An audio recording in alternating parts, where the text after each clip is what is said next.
હાલો, કેમ છો બધા? મજામાં ને? જો આજ બનાવી છે અમે ફરારી પેટીસ.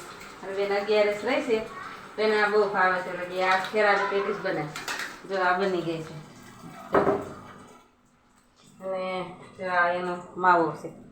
એમાં સાબુદાણા, તપકીનો લોટ, પછી આપણે મરચું, લસણ ને ધાણા ભાજી અને થોડોક માંડવીનો ભૂકો. એવી રીતે બધા મસાલા નાખી અને તો જો આપણે આ ઓલો તપકીનો લોટ આવે ને એને સ્લરી બનાવવાની. સ્લરી ખાવી પસંદ. પછી આવી રીતે ઢીલું હોય ને થોડુંક એટલે આમાં કરી પછી આ મેળ દેવાનું એટલે મસ્ત અસર થઈ જાય.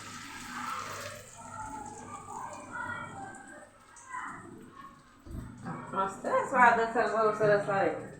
મજા આવે તો ચા હારે ખાવ કે ચટણી હારે ખાવ. ખાવાની બહુ મજા આવે. આજ પેટીસ ખાવી છે. હાલો પેટીસ બનાવી નાખી. કેવી લાગી પેટીસ કહેજો કમેન્ટ બોક્સમાં. તમે કેવી રીતે બનાવો છો એ પણ મને કહેજો. આવજો.